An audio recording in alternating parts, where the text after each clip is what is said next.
톰라이트 유튜브 강의? 아니면은 짧으니까 같이 다시 한번 보면서 거기에 저자가 직접 핵심의 내용이 뭔지를 얘기를 했으니까 다시 한번 유튜브를 한번 보고 그 다음에 이 책을 가지고 한번 얘기해 보면 좋을 것 같아요. 황 목사님 한번 유튜브 틀어주세요. Hello, I'm Tom Wright, speaking to you from my study in Oxford in England. And I'm going to talk about the new book which I've just written, which is about to be published, God and the Pandemic, a Christian reflection on the coronavirus and its aftermath.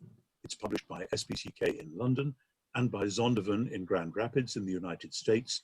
And it's coming out as an ebook and an audio book, more or less straight away. And then it'll come out in soft covers fairly soon after that, so in the next few weeks. I was excited to write this book because though originally I hadn't wanted to comment on the extraordinary crisis that we're in the middle of, it's bad enough living through it, never mind talking about it, I found myself involved more and more in conversations with people saying, what is God doing? And is this a sign of the end? And what does the Bible say about it? And I find myself wanting to draw together my reflections about what the Bible says about all sorts of crises and the way in which they converge on the ministry and teaching and death and resurrection of Jesus himself. And I've been fascinated in writing this book to do that Bible study from the prophets and the book of Job and the Psalms, coming through to Jesus, and then on through Jesus to the early church, and the way in which for the early church, they weren't looking at disasters and saying, oh dear, it's because somebody's sinned here. They were saying, like the disciples in Antioch, when they heard there was going to be a famine, they didn't say, oh dear, it's because this is a call to repent. They said, who is going to be most at risk? What needs to be done to help? And who can we send? And I think one of the messages that we get is that out of the lament to which the Bible calls us, the lament which is there in the Psalms, the lament when Jesus weeps at the tomb of his friend, the lament which we find in Romans 8 when the Holy Spirit groans within us with inarticulate groanings, out of that lament which we are called to share, then there is a call to action. But we can't just jump straight into that with knee-jerk reactions. Oh, we've got to do this. Oh, this means that God is punishing us or whatever. We've got to spend time prayerfully in that lament, in reflecting on the fact of how helpless we are, and nevertheless, that the God who we know in Jesus is sovereign, he is in control. And out of that, new things may come, new things in church, new things in state. So that's what the book's about. I hope you'll enjoy it. Thank you very much. Thank you very much. 감사합니다. 자, 짧은데 앞부분에 자기 책에 관해서 한 5분의 1은 얘기한 것 같아. 책이 어디서 나오고 뭐. 자, 우리 이분이 얘기하셨는데 이런 식으로 얘기를 하면 어떨까 생각하는데 우선 이 책을 읽고 처음에 좀 가볍게 시작을 하는데 읽고서 좋았던 부분 한번 돌아가면서 먼저 나누고요.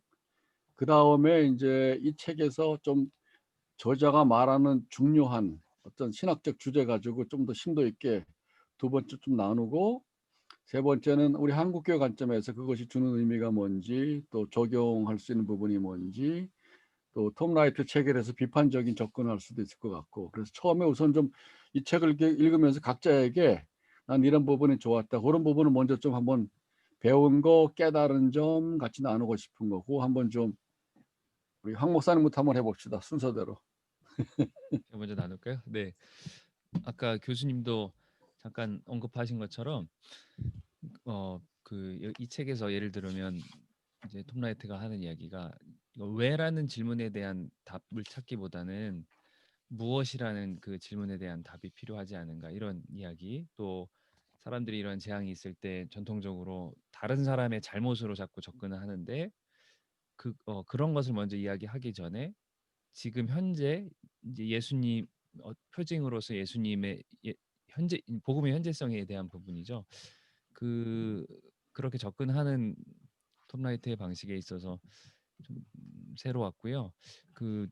제가 페이스북에도 아까 올렸는데 그 뒷부분에 보면 그 말콤 가이트라는 영국의 시인이 2020년 부활절을 맞아서 톰 라이트가 그것을 인용했는데 지금 예수님은 그런 리터지에 있지 않으시고 교회에서 나와서 그 간호사와 같이 그리고 그 침상의 바닥을 닦고 계실 것이다라고 이야기하는 그런 어떤 그러니까 지금의 고통당하고 있는 사람들과 함께한다라는 그 부분이 되게 인상 깊었고요. 그다음에 또 비유적으로 딱 그 세 단어가 되게 꽂히는데 무덤가에서 울고 있는 막달라 마리아, 그다음에 두려워서 문을 잠근 제자들, 그리고 또 하나가 뭐였죠?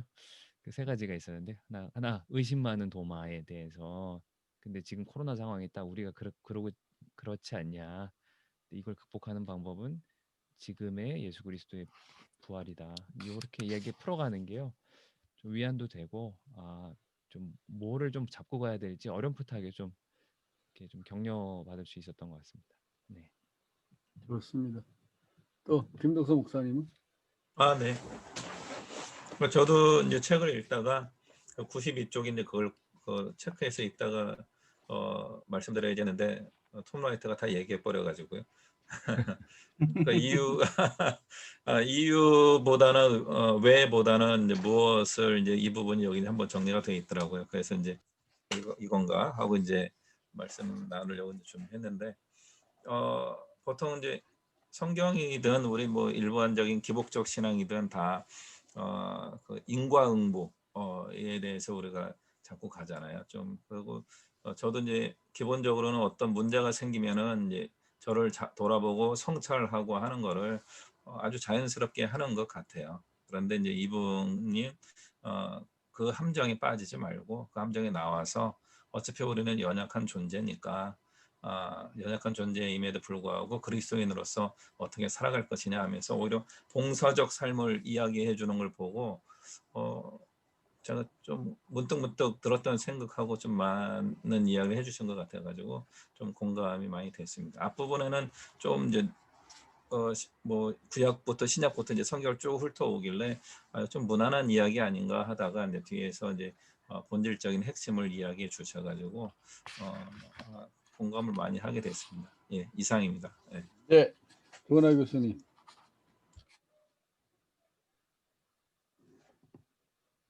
안 들려요. 소음 해제하고. 맞아. 그 소리. 저거. 음소거. 네. 됐습니다. 저도 여기에 보면 그 톰 라이트가 지금 영상에서도 이야기했지만 66페이지 보면 그 이야기 하거든요. 그러니까 그 마리아와 나사로 살린 이야기 하면서 아주 공감했던 게 뭐냐면 우리는 당신이 여기 계셨다면 이런 일이 일어나지 않았을 텐데 사실 그런 건 우리가 기독교 문학이나 그런 데서도 반복적으로 일어나는 일이잖아요. 지금 우리가 이렇게 비참하고 또 우리의 삶이 이토록 지금 어려운데 하나님은 과연 어디 계시는가라는 그 질문이 그대로 그 안에서도 나사로를 다시 살리시는 그 이야기 안에서도 나타나는데 그때 예수님이 눈물을 흘리셨던 어떤 수많은 말보다도 그 죽음 앞에서 눈물을 흘리시고 그리고 이제 나사로를 살리셨다는 그 이야기를 하시면서 페이지 66페이지에 보면 그 이야기가 나와요. 누가 생태계를 제대로 돌보지 못해서 또는 식량 분배 체계를 관리하지 못해서 이러한 위험한 상황을 초래했는지 알아내려고 시리아나 로마 제국 당국을 둘러보지 않는다. 또 모든 사람이나 죄인이 회개해야 한다고 또는 온 세상에 복음을 전할 좋은 기회라고 하지 않는다. 그리고 세 가지 질문을 이야기하거든요. 이런 일이 생기면 누가 가장 위험에 처하는가? 저는 이게 굉장히 중요한 질문인 것 같아요. 누가 가장 위험한가? 누가 가장 이럴 때 고통당하고 있는가? 이거고 두 번째는 그들을 돕기 위해서 무엇을 할 수 있는가? 그리고 세 번째는 누구를 보내야 할까? 이것이다라는 질문인데 이런 부분에 대해서 사실 고민을 많이 했던 부분인데 여기에서 이 문장을 만나면서 굉장히 반가웠어요. 사실은 저희 교회에서도 이 코로나를 극복하기 위해서 여러 노력을 하면서 이제 이웃을 돕기 위한 일들을 하는데 많은 부분을 어디를 돕냐면 교회를 도왔어요. 그런데 한편으로 또 그런 생각을 하게 됐거든요. 교회를 돕는 것도 필요하지만 자꾸만 늘 이야기하는 거에 80%는 어려워진 교회가 많다였지, 정말 우리 사회 속에서 누가 가장 어려운가에 대한 이야기는 거의 들어보지 못했어요. 그래서 이렇게 질문을 우리가 확장시켜서 하는 것이 굉장히 필요하다라는 부분이 저에겐 굉장히 마음에 와닿는 부분이었습니다. 네, 감사합니다. 또 김도일 교수님. 뭐 앞전에서 다 주요 포인트를 다 말씀해 주셔서 동의하고요. 제가 이제 조금 뭐 이 책 안에서 보면서 좀 이렇게 공감이 갔던 부분은, 이제 영국에서 이미 일어나고 있는 어떤 종교가, 특별히 기독교가 공적인 삶에서 전혀 자리가 없게 되고 사적인 어떤 운동으로 축소돼 버린 그런 그 현실. 그래서 술 파는 데는 가서 쇼핑을 할 수 있어도 똑같은 이 팬데믹 사건이 벌어져도 길 건너 오래된 채플에는 갈 수 없다 하는 그런 또 탄식 어린 이야기가 우리 상황도 그런 것 같아요. 그러니까 우리 상황도 어떻게 보면 무슨 뭐 카페나 뭐 음식점에 사람들이 막 다닥다닥 붙어서 밥 먹어도 오늘도 보니까 대구에서 뭐 어떤 교회에서 3명 확진자 나왔다고, 그게 그냥 나온 기사가 뜨니까 바로 그 밑에 역시 성당이나 절에는 확진자 안 나오는데 교회가 계속 나오는 거 보니까 역시 이 기독교가 아주 몹쓸 종교군요. 뭐 이러면서 하는데 거기에 좋아요가 너무나 많이 달리는 거예요. 뭐라고 한마디 쓰고 싶어도 공개 처형을 당할 것 같아서 못 쓰겠더라고요. 그러니까 이게 지금 마치 종교, 특별히 기독교가 너무 사적인 종교로 이제 완전히 이렇게 돼버리고, 특별히 우리나라는 뭐 이 세속화되고 다종교 사회니까 이게 더 심할 수밖에 없는 그런 상황에, 어떻게 우리 교회가 이 팬데믹 시대에 정말 사회적으로 어려운 약자들을 향해서 정말 보이지 않는 곳에서 꾸준히 이렇게 신뢰를 다시 쌓고 정말 교회가 있어서 다행이다라는 사람들의 그런 어떤 증언이 조용히 이제 흘러나오면서 그게 축적이 돼야만 우리 교회가 다시 어떤 그 공적인 뭐랄까 신뢰나 또 그런 그 존경을 회복할 수 있겠다 하는 그런 생각을 하면서, 이제 다시 저는 지난번에 한번 이거 그 사회적 약자를 위한 기독교이라는 글을 쓰면서 이 책을 한번 읽었다가 다시 읽는데 보니까 이 앞에 부분에서 어디서 시작해야 되느냐 하고 맨 끝에 이제 어디로 가야 되느냐를 딱 같이 읽어보니까 그 답이 나오는 것 같아요. 그리고 특별히 목회자로서는 이제 마틴 루터가 자기 시대에도 그 흑사병이나 이런 여러 팬데믹 그 사태를 맞이하면서 아주 결연하게 얘기한 그 말들을 여기 뒤에 써놨거든요. 그래서 자기는 어려움이 있을 때 절대 도망가지 않고 어려운 이들과 같이 하고, 또 예수님이 그러셨던 흉내를 목숨이라도 포기할 준비를 해야 되겠다는 그런 그 결연한 심정을 마틴 루터의 입을 통해서 하는데, 이런 얘기를 해요.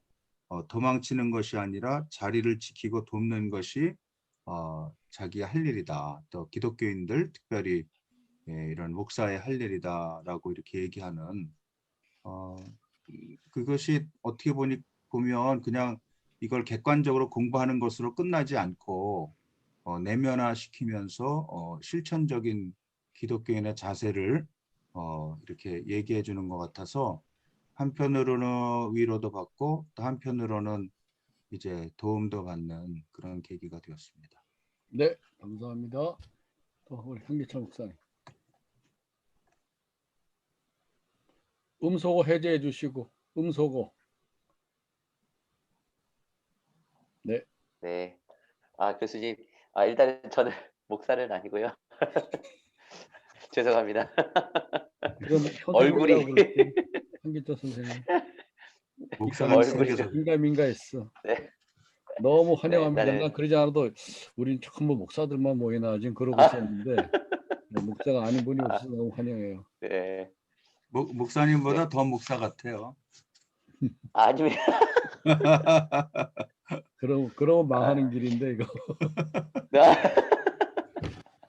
네, 자, 저는 이 책을 좀 오래 몇 달 전인가 읽었다가 이렇게 한참 돼 가지고 사실은 이렇게 잘 많이 기억은 안 나는데 오늘 다시 한번 이렇게 영상 보여주신 거를 보면서 그때 가졌던 생각이 정말 예수님께서는 그, 그 고통당하고 멸시당하고 소외받는 그들을 향해서 그들의 아픔을 보시고 그 아픔을 따라서 이렇게 어 가셨던 그것들을 보면서 아까 그 질문이 저에게도 많이 다른 분들도 말씀하셨던 것처럼 정말 이 시기에 누군가를 판단하고 이 상황을 내가 하나님의 위치에서 뭔가를 판단하고 이러기보다는 이 시기에 과연 누가 고통당하는 사람들인가, 고통당하는 사람들 곁에 가셨던 그 예수님처럼 우리가 그들의 고통을 어떻게 함께 나눠질 수 있을까? 이런 어떤 질문을 스스로에게도 해보게 됐어요. 그래서 이 시기를 통과하면서 이 톰 라이트 목사님 그런 질문들, 이런 던지는 화두들이 굉장히 저에게도 이 시기를 통과하는데 굉장히 많은 영감과 또 도움을 많이 받았었습니다. 네, 그러고 있습니다. 네, 고맙습니다. 감사합니다. 네, 또 김창순 목사님. 네, 저는 이 책을 오늘 읽었는데요. 이북을 사서 읽었습니다. 조금 급하게 읽었는데 제가 가장 인상 깊게 봤던 것은 초대교회 교인들이 사회적 책임을, 그러니까 어떠한 고난과 어려움 속에서 사회적 책임을 하는데 굉장히 앞장섰다. 그들은 그렇게 반응했고 판단하지 않았다. 이런 내용이 굉장히 저는 새롭게 다가왔고, 예전에 서은모 교수님이 번역하신 책 중에 피터 브라운 책이 좀 기억이 났습니다. 그래서 이런 책인데요.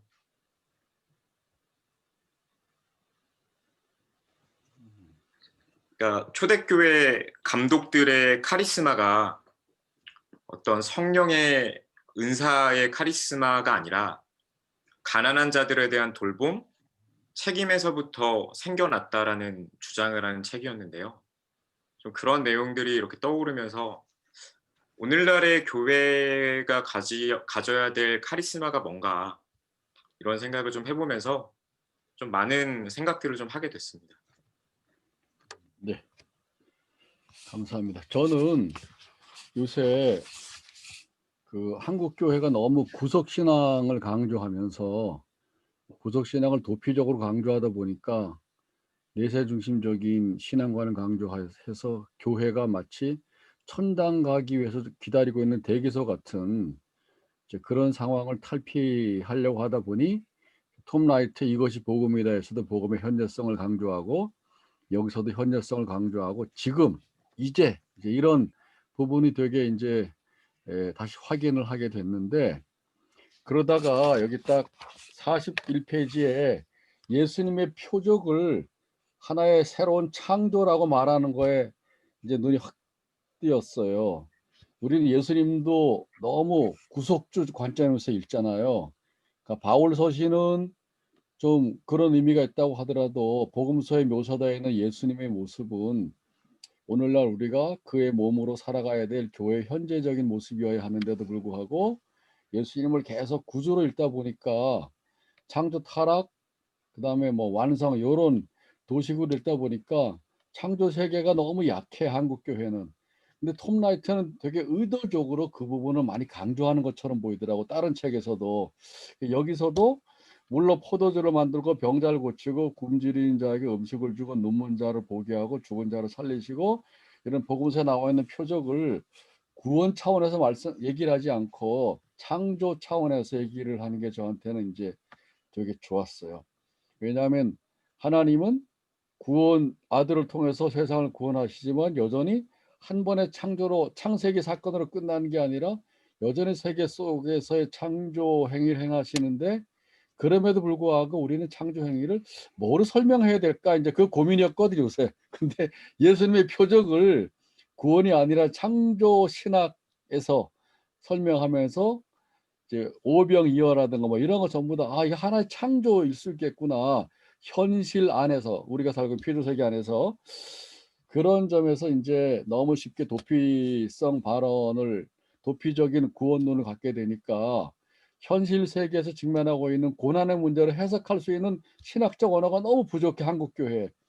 지난번 세월호 때도 어느 대형교회 목사님이 뭐 한국을 구하려고 그 학생들을 희생 제물로 삼았다 그랬다가 막 이제 어려운 일이 있었고 하여튼 어려운 일이 생길 때마다 그 뭔가 설교를 하려고 그러는데 너무 축복과 성공만 얘기하다가 보니까 고난에 대해서 할 말이 없는 거야, 이 목사님들이. 고난 신학이 너무 없어요, 우리한테. 그러니까 이 세상 안에서 당하는 고난. 그런 점에서 이 톰 라이트는 그냥 너무 쉽게 변론하려고 그러지 말고 욥기도 인용하잖아요. 그래서 욥의 친구들은 하나님을 변호하고 있는 거거든, 지금 욥한테. 욥은 자기의 정당성을 얘기하고 제가 독일에서 공부할 때 선교학 책 제목 중에 하나 재미있는 책이 있는데 안발트 데어 벨트 해가지고 세계의 변호자라고 하는 선교로 세계의 변호자라고 했어요. 하나님의 변호사가 아니라 세상을 변호한다는 것이 마치 아브라함이 소돔과 고모라를 망한다고 할 때 소돔과 고모라를 변론하는 거. 그러니까 우리의 역할은 세상을 변론해야지 하나님을 변호하려고 자꾸 이제 이 보수 신학과 고난을 모르니까 그런 부분에 대해서 톰 라이트가 이제 그 하나님을 변호하려고 하는 욥의 친구들에 대해서도 비판적으로 하고 그러면서 너무 구태연하고 너무 통섭적으로 그냥 인과관계에서 빨리 이게 원인이 뭐야 왜 이게 생겼어 해가지고 그거를 찾으려고 하는 그런 통섭적이고 구태의연한 해석을 넘어서 굉장히 끙끙거리면서 난 처음에 무슨 말 하려고 그러나 이 짧은 책에서 계속 왔다 갔다 하고 그냥 그러다가 이제 전체적인 맥락이 조금 있다가 이제 신학적인 단어로 해보고 싶은데 어쨌든 현실 세계를 너무 빨리 답을 주려고 하지 않고 그냥 있는 그 하나님을 변호하려고 하지도 않고 있는 그대로 대면할 수 있는 그게 신앙이 아닌가. 하나님의 통치가 어디 있냐 이런 질문도 하고 하나님이 안 계시냐는 데우스 압스콘디투스 같은 그런 부분에 대해서 욥게 나온 것 그런 질문도 제기하지만은 어쨌든 지금 현실 세계 안에 이해하기 어렵고 받아들이기 어려운 많은 고난과 유행병과 이런 슬픔들이 있을 때 기독교인들이 도피하지 말고 현실 세계 안에서 직면하면서 하나님의 권위가 흔들릴지라도 너무 쉽게 답을 내거나 변호하려고 그러지 말고 있는 그대로 함께하면서 찾아가라. 이런 얘기가 아마 한국 교회는 그냥 확실하게 답을 줘야 우리는 좋아하는데 뭔가 답을 내는 것 같기도 하고 안 내는 것 같기도 하고 질문을 제기도 하고 뭐 갖고 노나 막 이런 이제 느낌을 갖게 글들을 이제 쫙 써가지고 한국 교회에서는 이걸 어떻게 받아들일지 모르겠지만은 어쨌든 전 창조 세계 안에서 이제 당면한 부분을 우리가 어떻게 해야 할 것인지 이런 부분에 대한 논의를 제공해서 전 좋았던 것 같습니다. 자, 우리 한 걸음 좀 깊이 들어가서 이 책에서 우리에게 좀 신학적으로 던지는 단어 혹은 주제가 뭔지 좀 제기하시면서 그 부분을 같이 한번 토론해 보면 좋을 것 같아요.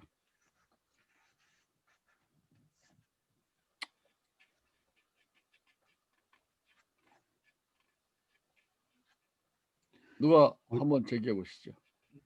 어쩌면 하나님의 주권에 대한 얘기를 하고 있다는 생각이 들고요. 네네.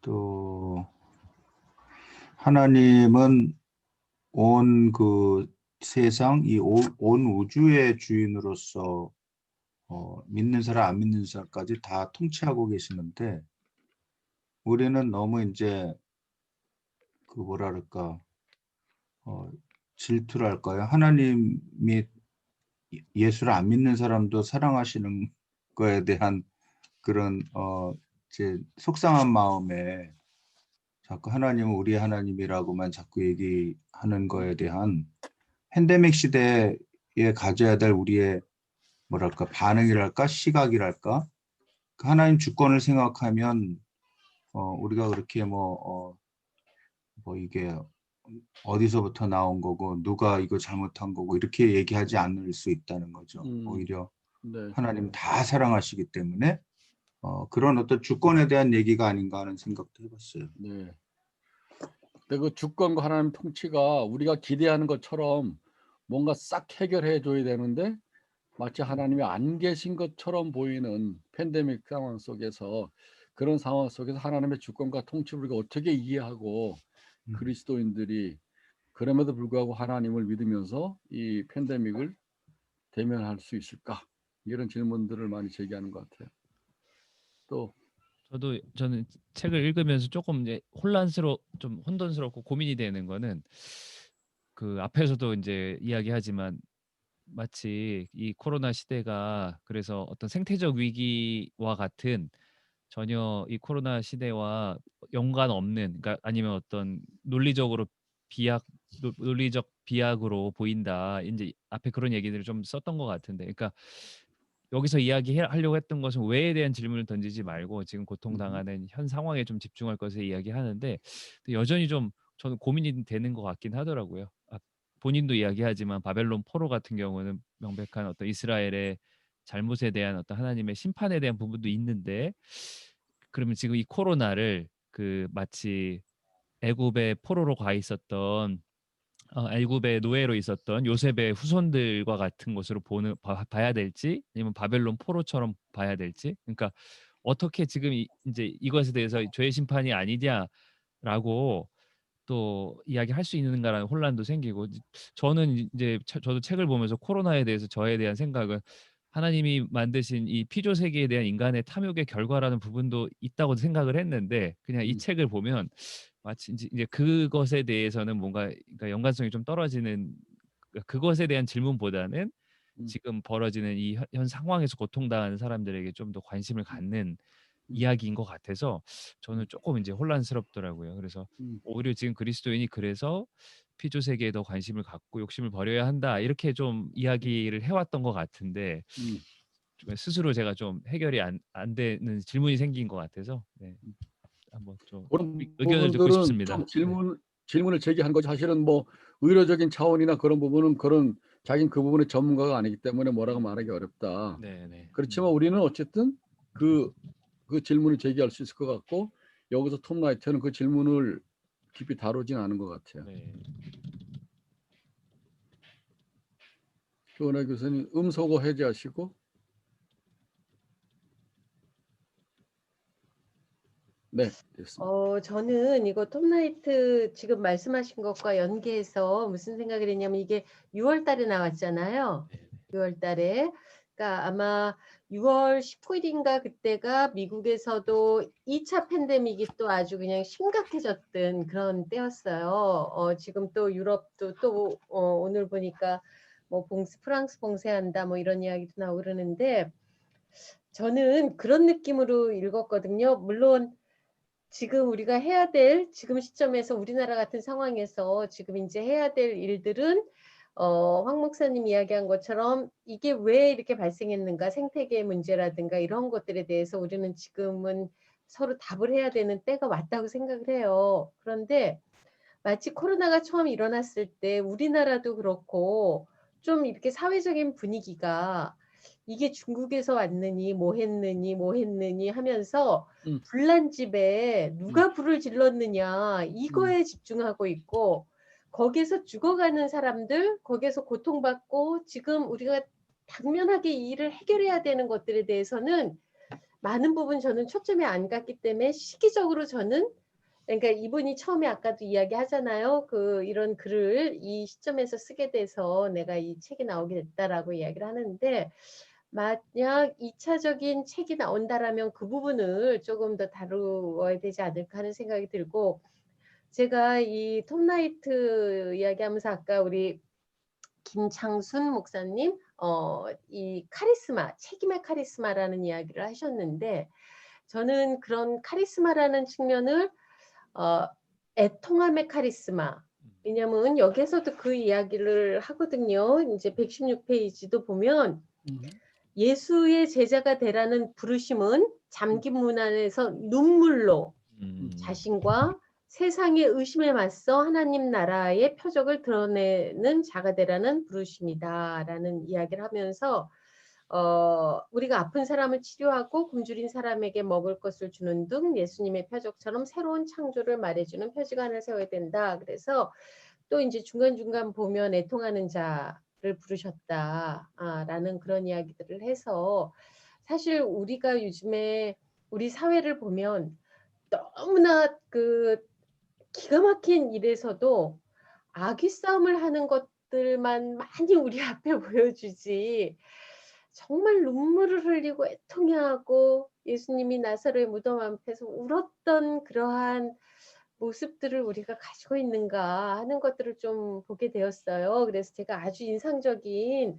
한 설교를 들은 적이 있는데 박원순 시장이 참 여러 가지 지금도 해결되지 않는 사안이지만 여러 가지 의혹 가운데서 스스로 생을 마감하고 그러고서는 그렇게 됐잖아요. 그래서 사회적으로 그게 또 굉장히 많은 문제가 됐는데 그때 제가 한 카톨릭의 신부님이 설교하는 걸 그러니까 강론하는 걸 들었어요. 근데 다른 이야기 아무 얘기도 안 하더라고요. 뭐냐면 여러분 죽음 앞에서 인간이 해야 할 유일한 일은 하나님의 긍휼을 구하는 일이다.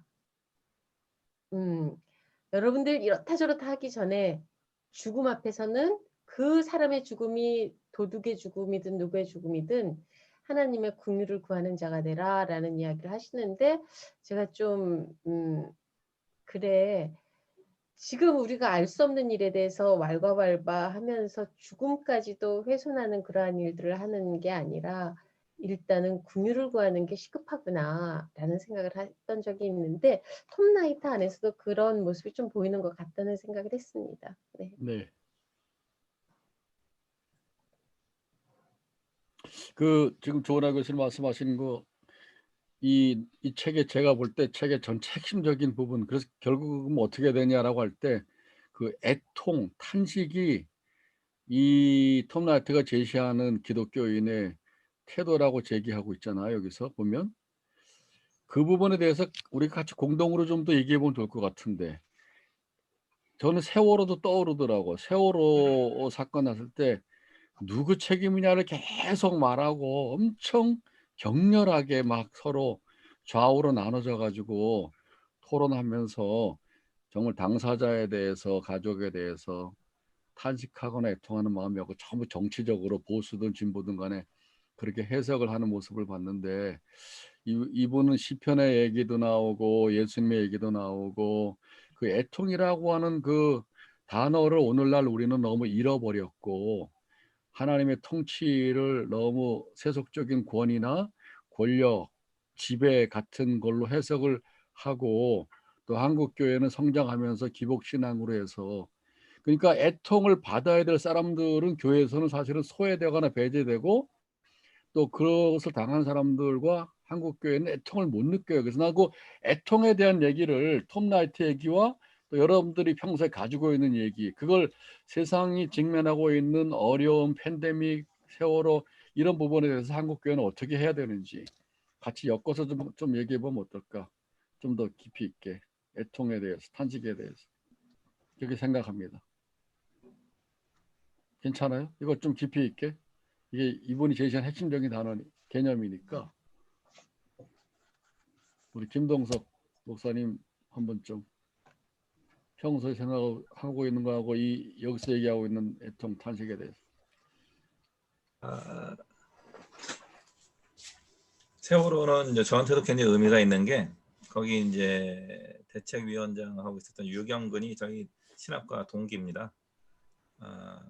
그래서 이제 그 집 딸 쌍둥이인데 학교가 달라서 하나만 그 수학여행 가다가 이제 죽고 쌍둥이인데도 하나는 살아있고 막 그런 상황이에요. 그래서 살아남았으니까 감사하기도 하지만 실제로는 이제 굉장히 안타까운 일이죠. 그래서 이제 그 집 딸이 죽은 거에 관해서는 저희 아들하고도 나이가 한두 살 비슷하니까 우리 아이도 그럴 수도 있겠다는 이제 공감대 차원에서 저는 이제 좀 많이 친구네 사건이었으니까 가서 이제 위로했던 이제 기억이 좀 있고요. 그다음에 최근에 이제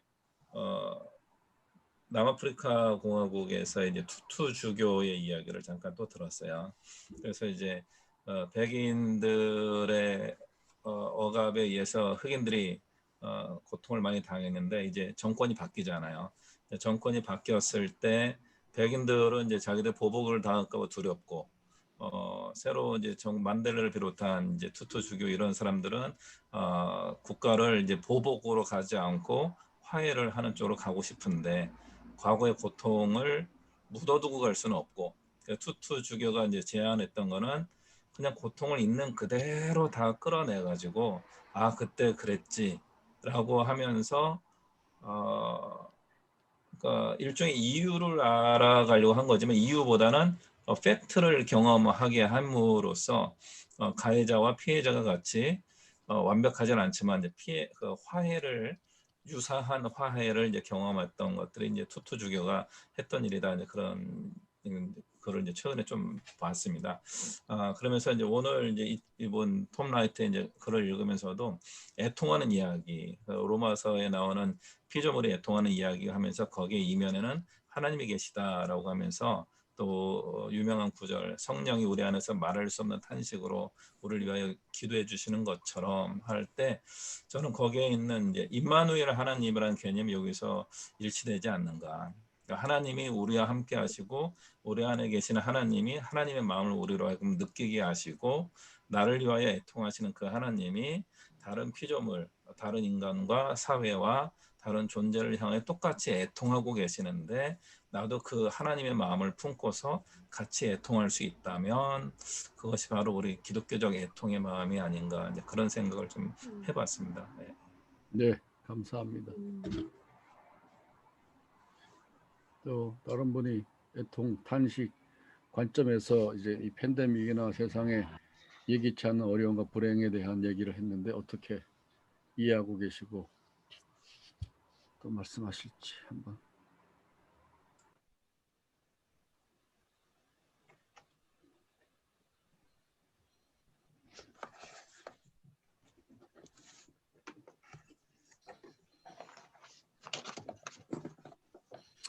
김창수 목사님도 한번 얘기해 보세요. 네. 저는 이제 세월호가 있었을 때 안산에서 사역을 했는데요. 이제 저희 교회 관련된 친구들도 있었고 가족들도 있었고 제가 요즘에 이제 이런 것들을 대하면서 이 책을 읽으면서도 결국 핵심은 판단 중지에서부터 시작된다고 생각을 했어요. 그러니까 제가 이제 목사로서 제일 괴로운 게 너무 설교가 많다. 그러니까 무슨 말이냐면 너무나 많은 해석을 즉문즉답으로 해내야 되는 상황이라는 생각을 많이 했어요. 그러니까 어떤 것에 대한 충분한 파악을 할 수가 없는 상태에서 그러다 보니 문자적으로 말씀을 갖고 와서 그것을 상황에 껴맞춰야 되는 그러니까 거기에는 역사에 대한 이해도 빠지고 철학적인 어떠한 고민도 빠져버린 지금 이제 저희 교단이나 얼마 전에 이제 감리교 사태만 놓고 보더라도 계속 이것이 반복되는 것 같습니다. 그러니까 그 사람들의 아픔과 실제로 팩트에 대한 관심은 전혀 없고 늘 그렇게 답을 빨리 내기를 원했던 것에 굉장히 익숙한 목사님들과 장로님들은 실제로 타자 동성애자들이나 다른 약자들에 대해서 타자화하고 그들을 증오하고 혐오하게 만드는 이런 것들이 계속 지속된다고 보는데 교회는 이것에 있어서 지금 톰 라이트가 이야기한 대로 일단은 말을 줄이고 좀 더 팩트에 가까운 어떠한 자료들을 수집해야 되는데 실제로 저는 팩트가 없는 것 같아요. 아까 말씀하셨듯이 그것이 중요하지 않게 되는 상황 속에서 어떠한 해석을 낼 수 없는 것 같아요. 그래서 더더욱 애통하는 것, 연대하는 것, 그거 말고는 이제 답을 찾을 수 없는 현실. 아마도 이러한 페이크 뉴스가 판치는 세상 속에서 이 원인에 대해서 미국과 중국은 앞으로도 계속해서 서로의 책임이라고 이야기하겠죠. 그러니까 진실은 사실은 없어지는 것 같아요. 이 사회 속에서는. 다만 이제 우리는 무엇을 할 수 있느냐의 가능성을 찾아야 될 것 같은데 저는 이제 그런 생각을 좀 많이 해보게 됐습니다. 그러니까 이것을 좀 교단적 차원 그리고 저의 교회 현실의 어떤 차원으로 봤을 때 과연 교회가 애통할 수 있는 능력을 가질 수 있는가 그런 가능성이 존재하는가 저의 대답은 어렵지 않을까. 왜냐하면 사유할 수 있는 능력이 사라졌기 때문에 그런 생각이 좀 들었습니다. 네. 저는 산상수훈에도 나오지만은 애통이 참 중요한 것 같은데 그러니까 성령이 우리 안에서 탄식한다 그럴 때 애통은 사실은 하나님에 대해서 애통하는 게 아니잖아요. 세상에 대해서 애통하는 거지. 이웃에 대해서 애통하고. 내가 신학적으로는 잘 알고 있는데 애통이라는 개념은 지적인 개념은 아닌 것 같아. 사고가 아니라 마음의 어떤 작용같이 생각이 돼요. 애통한다고 하는 거는. 톤 라이트도 말하고 이제 애통은 그냥 애통하고 싶어 하는 게 아니라 함께 해야 애통이 되는데 머리로는 함께 된다고 우리 신학하는 사람들은 금방 말로 하고 설교하고 글을 쓸 수 있는데 아직 마음이 안 가는 글을 쓸 때가 되게 많잖아요. 현상에 대해서 분석하고 문제 제기하고 김창수 목사님 말씀하신 것처럼 교회나 교수들은 학생들이나 빨리 답을 원하니까 난 코로나에 대해서도 막 나온 지 얼마 안 돼 가지고 교계에서 계속 코로나 세미나 하는 것도 나는 좀 못마땅했어. 뭔가 숙성돼야 되는데 그야말로 애통하는 마음이 없이 거기서는 애통이란 말을 거의 못 들어본 것 같아요. 그러면서 계속 코로나 분석하고 이제 계속 대안을 내고 그러니까 어떻게 보면 그 코로나에 대한 지적인 정보의 홍수 속에 빠져가지고 뭐가 뭔지 잘 모르겠어. 나는 코로나에 대해서. 그게 지금 우리 사회가 워낙 빨리빨리 하는 성격의 사회라 그렇게 대면을 하고 막 글도 쓰고 막 강연하고 막 그러는데 저는 혼자서 난 멍했어요. 근데 어쨌든 개인적으로 그리스도인으로서 이론으로는 제가 알아요. 세상과 함께하는 교회와 성도가 돼야 된다는 거를 설교를 어저께도 하고 오늘도 하고 다 하는데 애통이 안 돼. 그 마음이 많이 굳어진 것 같아요. 왜 굳어졌을까? 애통해 하나님 마음을 느끼는데 그거는 너무 사건이 많이 나서 그런 것 같아요. 사건이 너무 많이 나니까 그 일일이 하나하나 내가 관계하기가 너무 힘드니까 야 한 개도 안 하는 거야.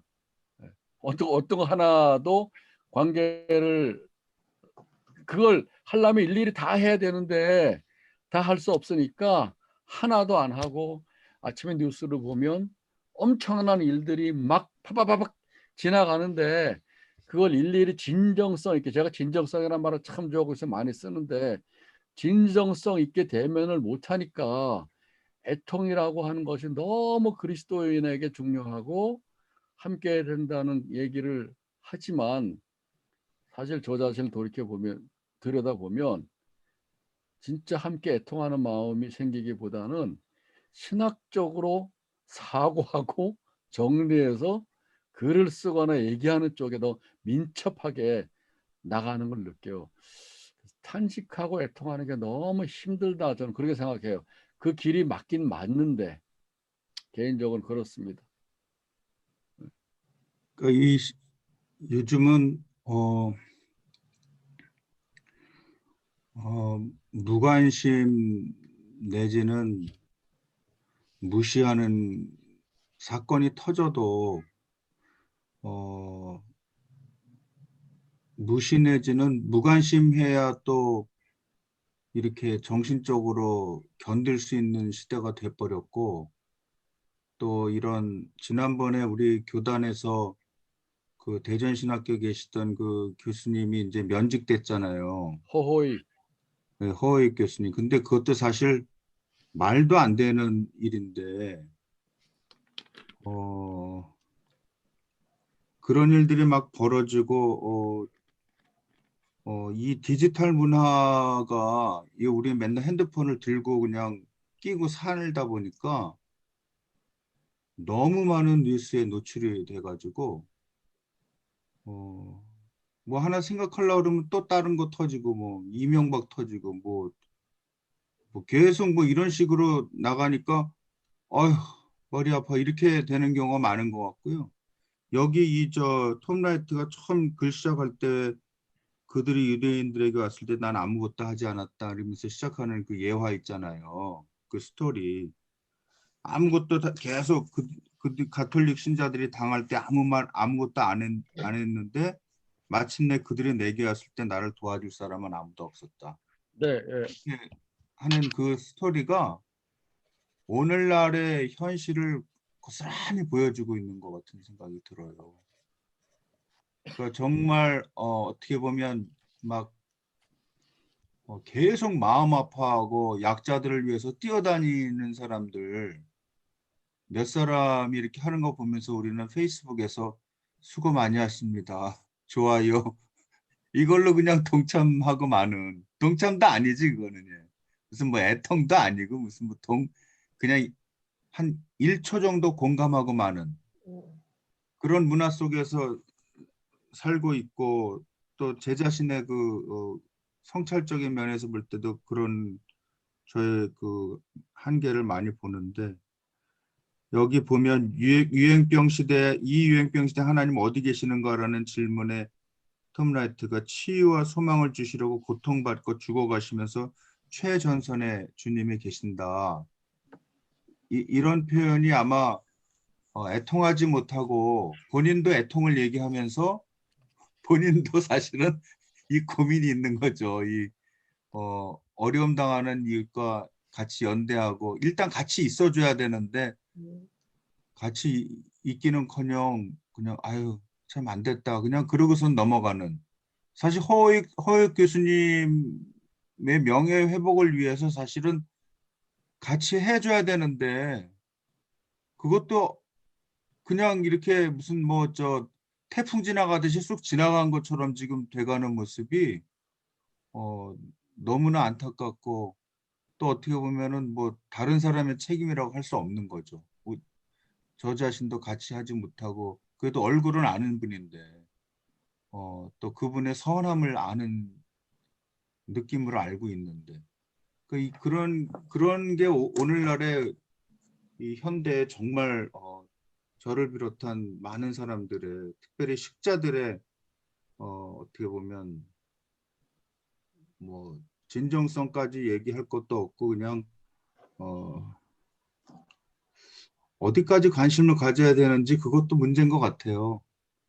어떤 때는 유미호 선생이 막 환경 얘기하는 그 이메일 보내고 그러면 아이고 그래 이거 환경에 대해서 너무 지금 신경을 안 쓰고 있구나 그랬다가 또 그 누구죠 고성희 박사가 또 청와대 국회 앞에 가가지고서는 막 또 데모하는 거 이렇게 1인 시위하는 거 보면 아이고 그래 세월호 이 뒤처리를 우리가 너무 무관심했구나. 어젠가 오늘인가 아침에는 유경근 씨가 저기 나와가지고 그 뉴스공장에 나와가지고 이렇게 대화하는 걸 제가 들었거든요. 저도 유경근 씨를 알고 밀접하게는 몰라도 그 살아있는 쌍둥이를 또 봤고 얼굴이 똑같이 생겨가지고 깜짝 놀랐어요. 보니까 쌍둥이더라고. 하여튼 그런 여러 가지 이렇게 보면서 얼마나 이게 이 신학적인 문제까지 갈 것도 없는 것 같아요. 무슨 뭐 신정론까지 가기 전에 애통한다는 공감하고 함께 있어주고 마음 아파하는 뭐 함께 뭐 울어주고 웃고 뭐 이런 설교는 너무나 많이 들었는데 그것조차도 그냥 하나의 메아리처럼 이렇게 지나가고 마는 제 모습을 성찰적으로 발견하게 됩니다. 최소한 냉소적이 되지는 않겠다. 시니컬하게. 그리고 무관심은 하지 않겠다. 그리고 공감하는데 애통까지 들어가지 못하는 거예요. 저도 냉소적인 건 굉장히 싫어하거든. 냉소적인 양비론이라든가 냉소는 완전히 거리를 두는 거잖아요. 제3자. 그러니까 우리가 기독교인 양심상 그럴 수는 없고 무관심도 그럴 수는 없는데 공감은 하는데 애통의 깊이까지 오늘 얘기하고 있는 것 같은 애통의 깊이까지 들어가기에는 지금 너무 많은 부분에서 물론 다 핑계지만은 홈라이트가 그래서 그런 면에서 우리에게 우리 시선을 새롭게 해주는 것 같아요.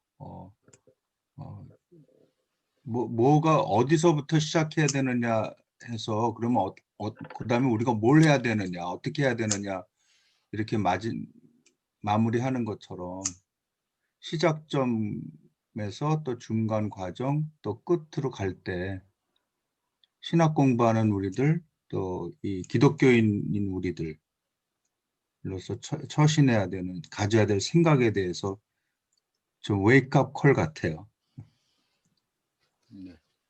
또 네, 몇 번 저도 좀 더 얘기해 보시죠. 네, 이 책에서 후반부에 결국에 이제 또 톰 라이트가 하고 싶었던 얘기, 신약 학자의 성서학자의 모습이 나와서 그 되게 유익했던 부분이 하나 있는데 그것은 로마서 8장 28절 그 앞에 그 어떤 탄식하는 이야기, 피조세계 이야기도 하고 우리가 너무나 잘 아는 모든 것이 합력하여 선을 이룬다를 어떤 원어적으로 풀면서 거기서 주어는 모든 것이 아니고 바로 성령님 하나님이 주어야 되고 그래서 거기 91쪽에 보니까 모든 일에서 그분 성령님은 하나님을 사랑하는 사람들과 협력하여 선을 이룬다는 사실을 말하고 있다. 이렇게 이야기하는 게 이제 딱 성서학자적인 모습을 딱 보여주고 뭔가 힌트를 얻은 듯한 느낌. 그러니까 뭐 미시오 데이에서 늘 강조하는 거지만 하나님이 혼자 하시는 것도 아니고 또 스토아파가 이야기하는 것처럼 운명론도 아니 그래 다 잘 될 거야. 그냥 이렇게 너무 무책임한 얘기가 아니고 그 일은 결국에 하나님이 우리랑 함께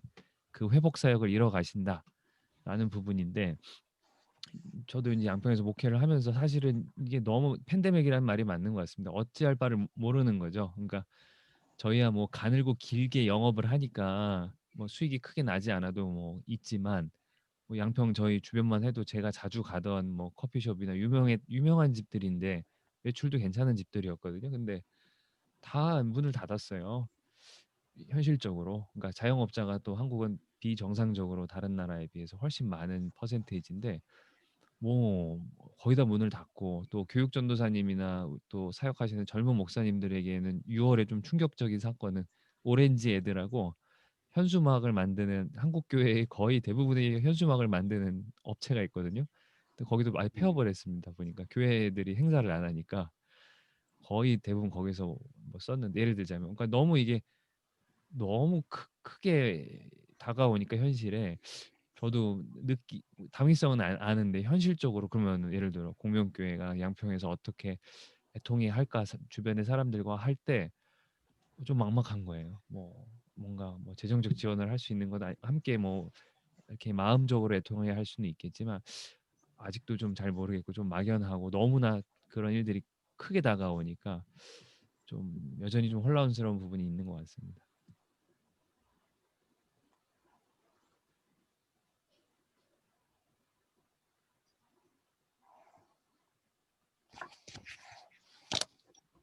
이제 제가 생각하는 이제 지금 코로나 팬데믹에 이제 앞으로 다가올 문제는 질병으로 죽는 문제는 아닌 것 같아요. 지금 경제적 위기로 인한 우리 황 목사님 말씀해주신 부분이 앞으로 이제 쓰나미처럼 몰려올 거다라고 지금 전망이 되고 있어요.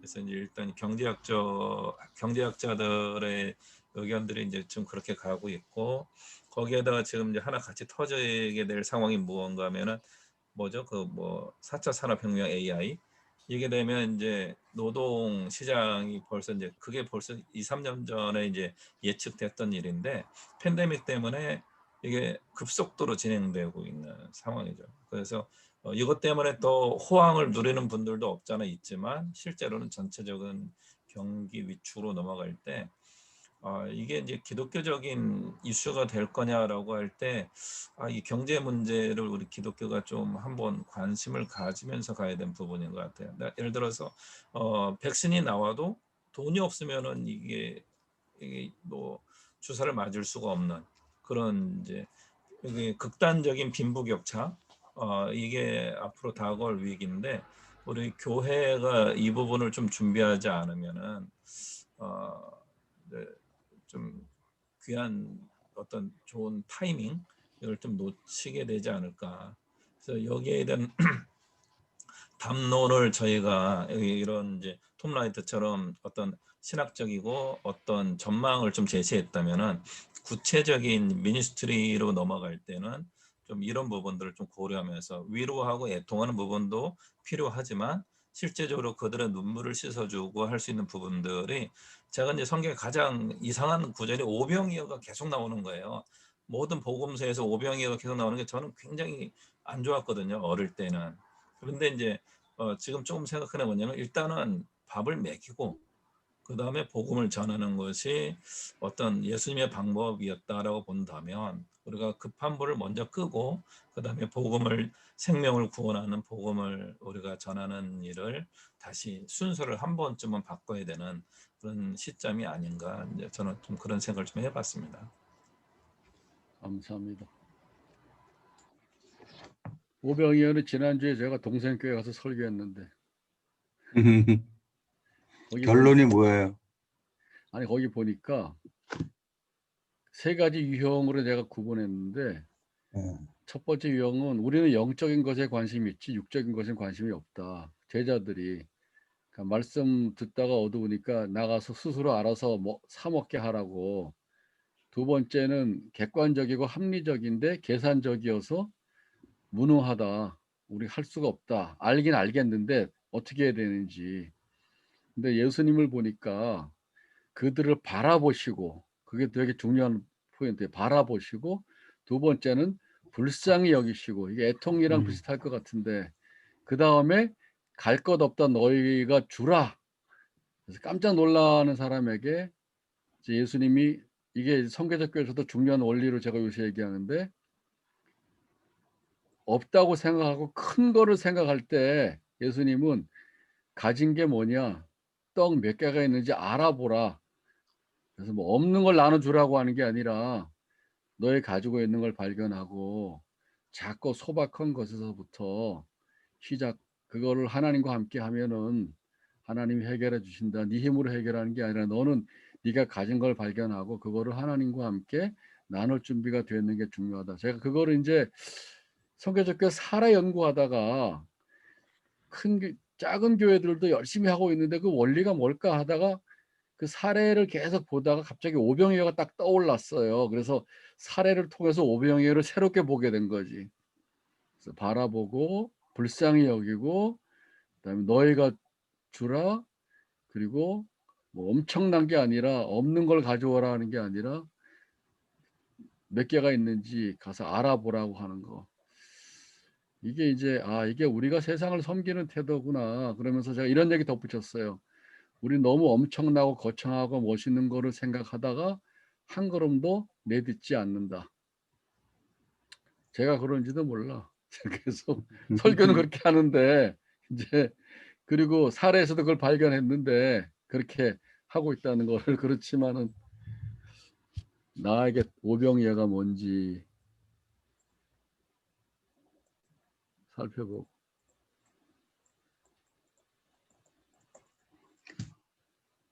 이렇게 공부하니까 좋네요. 좋네요. 네, 다양한 의견들이 들어서. 그 115페이지에 네, 애통하는 마음에서 기도하지만은 창의적 행동이 또 나와요. 그죠? 행동. 네, 그렇죠. 네, 그래서 많이 얘기는 안 해도 네. 그 지도자들 정책, 지도자 역할, 전문가들의 역할이 중요하다.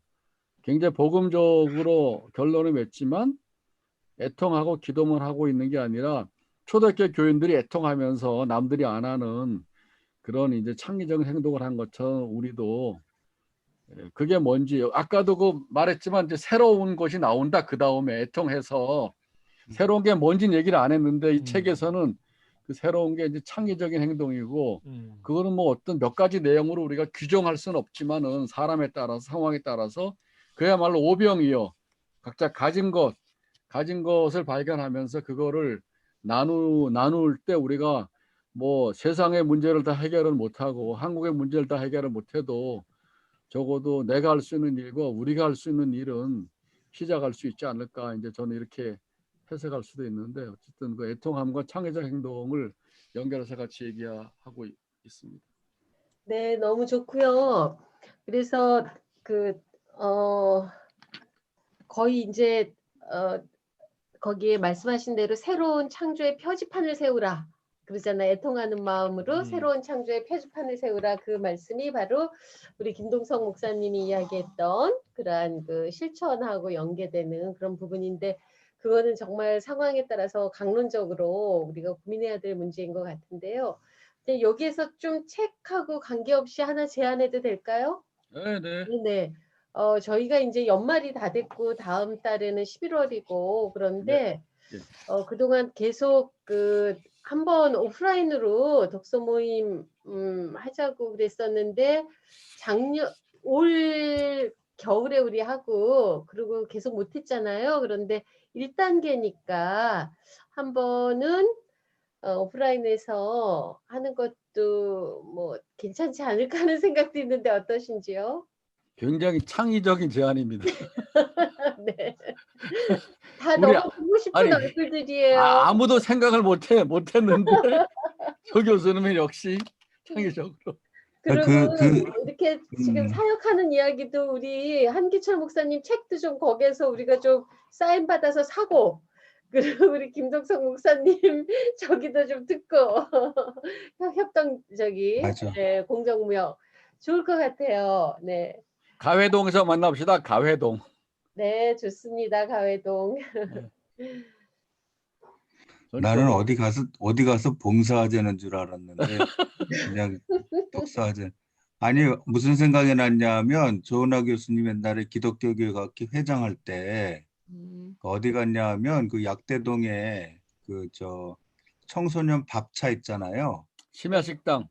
네, 거기 꼬비식당 갔죠. 꼬비식당. 꼬비 식당에 임원들이 다 갔어요.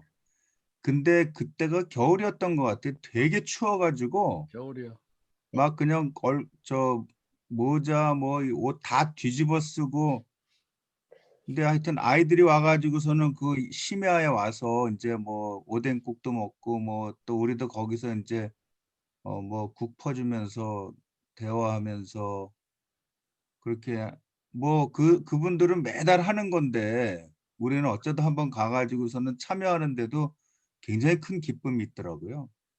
그리고 이렇게 매달 또 매일 살아가는 그 사역자들도 있는데 우리는 너무 말로만 말도 제대로 못해. 사실은 진정성이 없기 때문에 그냥 맨날 그런 주제가 있다는 것만 얘기하고 돌만 던지지 우리는 실제 그거 뭐 우리라 그러면 안 되죠. 저는 실제 그런 게 너무 많아서 전 어디 가서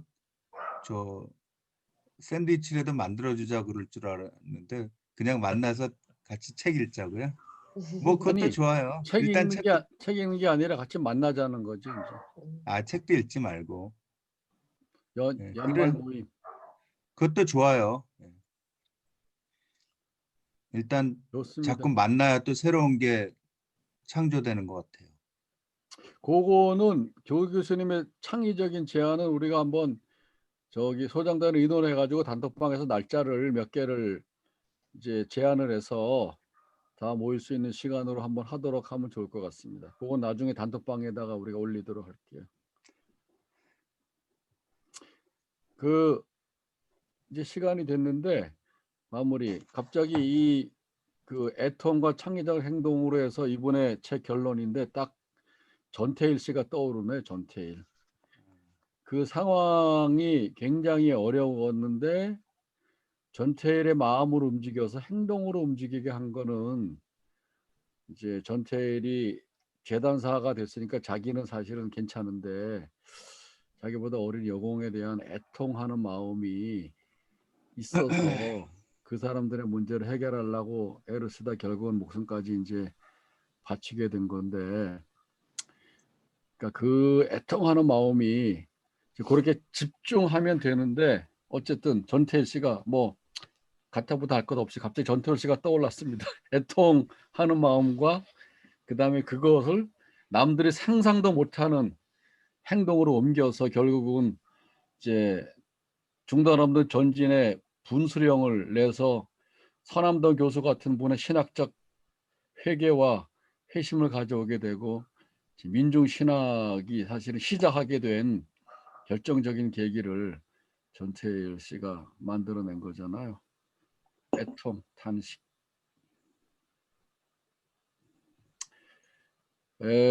우리 좀 더 하시고 싶은 말씀 있으면 하세요. 아니면은 마무리로 좀 해도 괜찮을까요?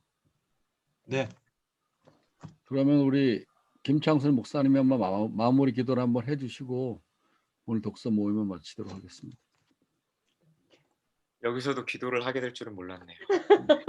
미안해요. 아닙니다. 네, 기도하겠습니다. 사랑과 은혜가 풍성하신 아버지 하나님, 오늘 저희가 온라인으로 주님 안에서 서로 소통하며 하나 되는 경험을 했습니다. 주님, 이 어려운 시기 가운데 저희들의 마음이 주님을 닮아가고 있는지요? 우리보다 아픈 자들의 마음을 헤아리고 있는지요? 주님, 저희는 부끄럽기만 하고 자신이 없습니다. 그러나 날씨가 추워지는 지금 주님 저희에게 찾아오셔서 저희의 마음을 주님의 것으로 삼아주시고 저희들을 통하여 이 차가워진 세상에 온도가 올라갈 수 있도록 저희를 사용하여 주시옵소서. 아멘. 저희는 어디로 가야 될지 알지 못합니다. 주님, 갈 바를 깨닫게 하여 주시고 저희들이 이 세상 가운데 지혜롭게 그리고 느리지만 천천히 가야 될 곳으로 가는 여기 모인 모든 주의 백성들 될 수 있도록 인도하여 주시옵소서. 아멘. 이 모든 말씀 우리 구주 예수 그리스도의 이름으로 기도하옵나이다. 아멘. 아멘. 아멘.